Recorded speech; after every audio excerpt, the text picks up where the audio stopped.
Diddy Combs is hit with a wave of new lawsuits when half a dozen new people come forward accusing Combs of rape, sexual assault, and sexual abuse. The civil lawsuits were filed on Monday, just days after the detained Combs appeared in court for his sex trafficking case. And to protect the identity of the accusers, the lawsuits were filed anonymously by 2 women identified as Jane Doe and 4 men identified as John Doe, including a minor. The new suits were the first batch of 120 alleged victims with claims against the embattled music mogul, which attorney Tony Busby announced earlier this month.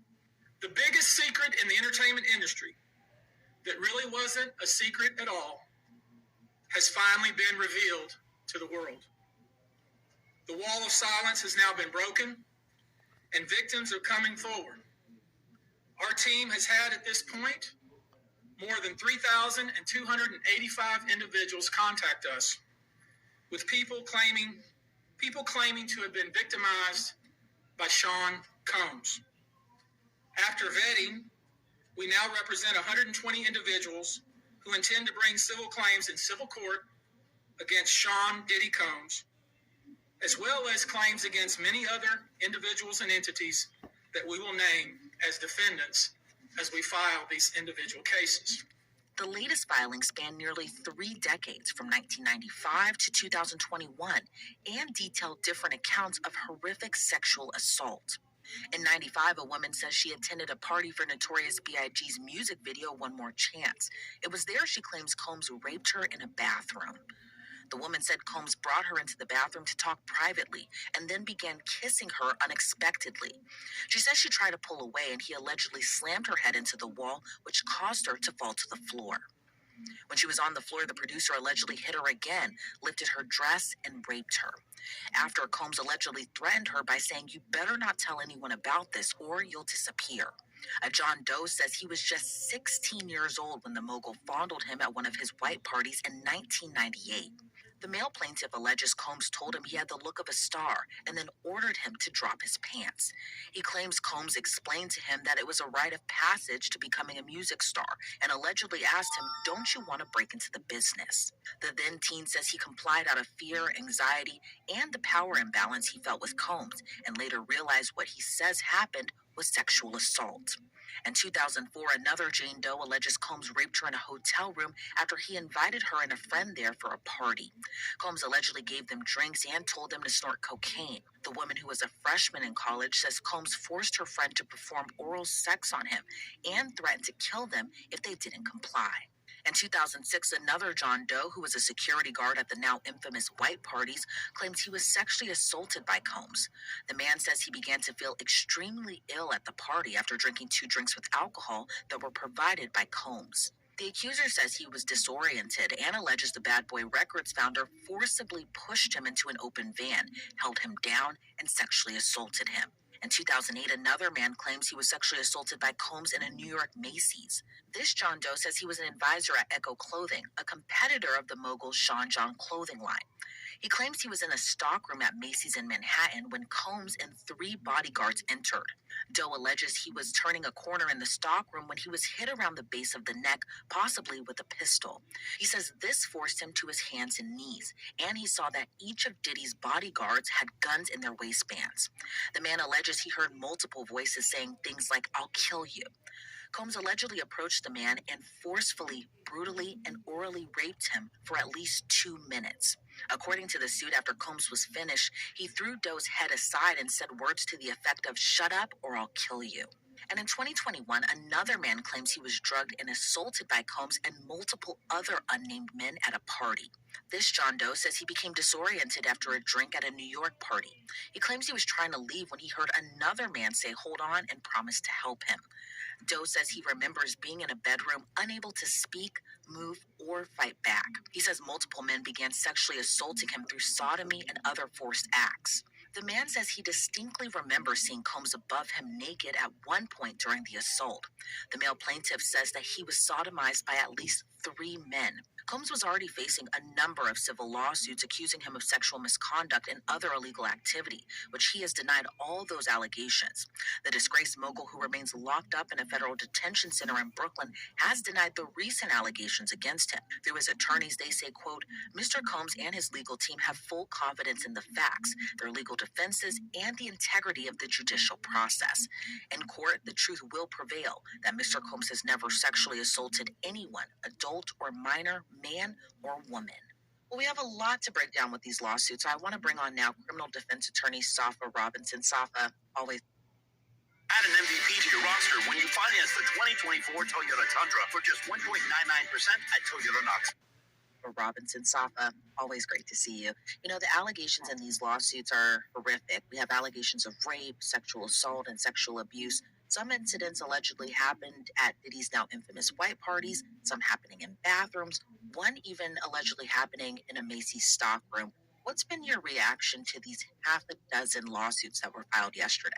Thank you for having me, Elizabeth. You know, these lawsuits don't come as a surprise, especially after the continuous filing of lawsuits in state court and federal courts against Mr. Combs. They all allege the same conduct or similar conduct. Some of that conduct has been alleged in the RICO indictment against Mr. Combs in federal court. So these lawsuits are not a surprise, and I think that we're going to continue to see more as time comes along. So definitely not a surprise here. And this wave of lawsuits kind of echo the previous lawsuits filed against Sean Combs, aka Diddy, where he allegedly exudes a power to get what he wants, again, allegedly. But this is kind of different in the sense you have 4 John Does who have filed suits against him, one of which was just 16 years old when he was allegedly assaulted by Diddy. What are your thoughts on the men who filed the lawsuits against Diddy? And although they filed the suits under anonymity, do you think they did it because they felt safe enough to tell their story with Diddy behind bars until trial? I think a part of the reason that they've been filing as John and Jane Does is in part to protect the integrity of their case. You know, I think we've seen recently that there was a lawsuit that was filed on behalf of a woman who I think maybe was at a party or something of that nature with Mr. Combs. And ultimately there became some questions about the integrity of her lawsuit and whether or not what she was alleging was in fact true or correct. There were also some questions on whether or not witnesses were bribed in that particular case. I think a boyfriend or something of that sort, who may have been allegedly bribed to go along with her story. So now the attention is on that individual. So I think that individuals are now filing under Jane and John Does to protect the integrity of their cases, to protect their identities in the meantime. Also, these are very sensitive cases and topics. So rape allegations, sexual abuse, particularly for men, are not as often easily to discuss. So that's also a question or a reason for the anonymity in this case, or in these cases. And can any of these allegations in this new wave of lawsuits be used against Diddy in his federal trial? And can any of these Does be called as witnesses? I think that they can certainly be called as witnesses, and I'm sure the U.S. Attorney is going to take a look at what these lawsuits are alleging, speak to these individuals to see if there's anything that they can use in their prosecution.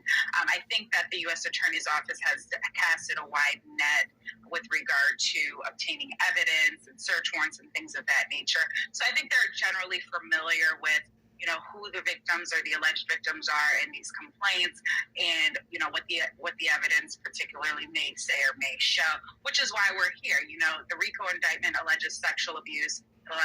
It alleges drug assaulting, things of that nature. So again, these lawsuits don't come as a surprise. They essentially echo what's in the RICO indictment in the federal prosecution. And so I think that the U.S. Attorney's Office is going to take a look at these lawsuits, speak to these individuals, and then decide how they want to proceed forward with that, if they haven't already. And in these allegations, you have allegations of other people also being around during these incidents. What does that tell you just about the brazenness of Diddy's alleged actions to just kind of do it out in the open while other people were around? You know, Mr. Combs has been in this industry for quite some time, and, you know, I'm assuming that the individuals who work with him have been well-trusted individuals, you know, in his mind. Of course, you know, they've worked with him, they've worked for him, you know, whether they're security guards or, you know, assistants and things of that nature. So my guess is that they've had a relationship that's been, you know, nourished with trust. And so it's not a surprise that he, if it is true, would allegedly use these individuals to conduct some of the acts that he's alleged to have done. You know, I would also note that this is a RICO indictment. They're alleging that he acted as a criminal enterprise, or him and other individuals acted as a criminal enterprise to engage in certain prohibited activity. So if that is true, then there are going to have to be other players that are in this that are going to have acted in concert with him. You know, and some people might just have the argument of why now? Why are they coming forward now? You know, these allegations are spanning over 3 decades, going back the earliest in this new wave of lawsuits to 1995, the most recent one happening in 2021. What are your thoughts on people who kind of always question why do they come forward decades, years after these alleged incidents happened? You know, I think there's definitely strength in numbers, and in this case, it seems like, you know, Ms. Cassie Ventura was the sounding board for how this all came to light by filing her lawsuit at the end of last year. And so as people themselves, you know, allegedly have found themselves in certain situations, very similar situations, they are now finding the strength in numbers to be able to.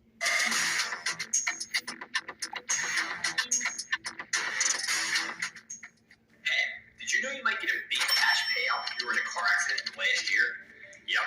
Even if you situations, they are now finding the strength in numbers to be able to, you know, tell their story, file their lawsuits, seek some sort of retribution on their own behalf. And then I also do think that there is also a danger and a risk that, you know, when individuals are seeing these number of lawsuits and the potential money and awards that they can gain, that, you know, there may be some that may unfortunately take advantage.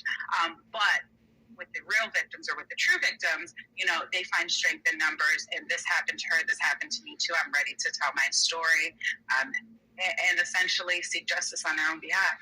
And talk to me a little bit about what all goes into filing a civil complaint against someone like Sean Combs. How long does that process take from the moment you walk into an attorney's office to the point the attorney files the lawsuit? So when an individual wants to file a lawsuit against someone like Mr. Combs, they of course go in and meet with an attorney. That attorney gains all the facts and evidence, and then they file what we call a summons and complaint. They file that summons and complaint in the appropriate jurisdiction. More likely than not, my guess is going to be that these are going to be cases that are filed in federal court if they live in separate jurisdictions from Mr. Combs, and if the amount in controversy is a significant amount. So they file a summons and complaint. They have to put Mr. Combs on notice, so they have to serve him essentially, or his agent, his attorney, whoever is the designated individual, that it needs to be placed on notice that, hey, you're being sued. They then file an answer to those complaints, and then the case begins to take a life of its own. So after the summons and complaints are filed, and there's some communication between the attorneys, exchanges of discovery, there's going to be depositions that are taken in this case, which is when the other side, you know, the defendant or the plaintiff's attorney will question the other individuals involved in the case and give those answers on the record. Ultimately, at the end of the case, you know, they are entitled to a trial if it makes it that far. A lot of times these cases do settle out of court. They can settle through mediation, they can settle through settlement agreements. And so a lot of times these civil cases may not ultimately see, you know, a courtroom or a jury because they've settled before that. And I just wanted to ask you this. You know, a lot of people, when these lawsuits are filed against celebrities, that the accusers are always being accused of just filing this lawsuit for a quick payday. But with Diddy, who is behind bars, assuming that all of his money right now is kind of tied up in his sex trafficking trial, what type of outcome do you think is actually realistic for the alleged victims in this case? You know, because I'm inclined to believe that they're not here for a payday. I think they're here to let their story be heard, to tell their story. But again, like, what are your thoughts on just what the victims are kind of hoping for as in terms of justice by filing these lawsuits? I think first and foremost, these individuals are looking for a space to be heard. They're looking for justice. They're looking to tell their story and their experience, and to find some solace and solidarity with other individuals who have also had the same experience. Not only that, but with respect to, you know, any financial gain or financial award that they may receive on this, of course, Mr. Combs' assets, I'm sure, are tied up with other things, lawyer fees, things of that nature. With respect to the award as well, you know, there's going to be a question question of whether they will see that money or at what point they may see those funds. If there is an award in this case, I think that there may be some forfeiture proceedings with respect to Mr. Combs' case. I'm not 100% sure, but I do believe that I did see that.